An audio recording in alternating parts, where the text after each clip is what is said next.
குருவே துணை.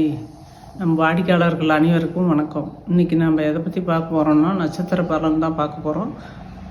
திருவாதிரை நட்சத்திர பலன் பார்க்க போகிறோம். திருவாதிரை நட்சத்திரம் ராகுவோட நட்சத்திரம்.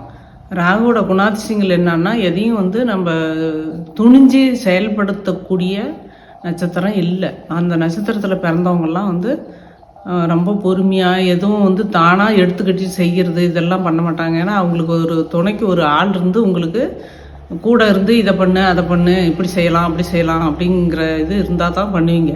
ஏன்னா நீங்களாக முயற்சி எடுத்து பண்ணக்கூடிய அளவுக்கு திறமையாக இருக்காது. இது ஏன்னா திருவாதிரை நட்சத்திரம் ராகுவோட நட்சத்திரம்.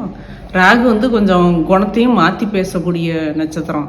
அதனால் எந்த நேரத்தில் எப்படி பேசுவீங்க, எப்படி நடக்கும், நம்ம எப்படி என்ன நம்மளால் செய்ய முடியுமா முடியாதா அப்படிங்கிறத நீங்கள் யோசிச்சுக்கிட்டே தான் இருக்க முடியுமே தவிர சீக்கிரமாக செயல்படுத்த முடியாது, செயல்பாடு கொண்டு வர முடியாது. ஆனால் யோசிக்க தோணும், எதை செய்யலாம் எதை செய்யக்கூடாதுங்கிறத அளவுக்கு யோசிப்பீங்க. ஆனால் அதை செயல்பாட்டுக்கு கொண்டு வர முடியாது. அது ராகுவோட நட்சத்திரம்னா அப்படி தான் நட்சத்திரம் இருக்கும். உங்களுடைய நட்சத்திரத்துக்கு நீங்கள் குரு பகவானோட நட்சத்திரத்தன்னைக்கு ஏதோ ஒன்றும் நீங்கள் செஞ்சீங்கன்னா நல்லாயிருக்கும். ஏன்னா 2வது நட்சத்திரம் புனர்பூச நட்சத்திரம்.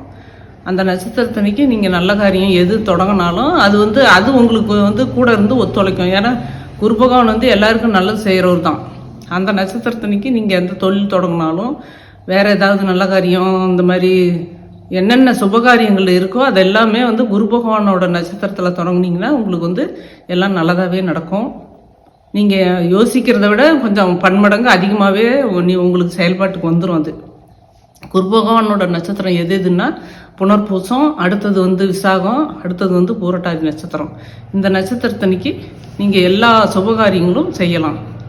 வாழ்க வளமுடன்.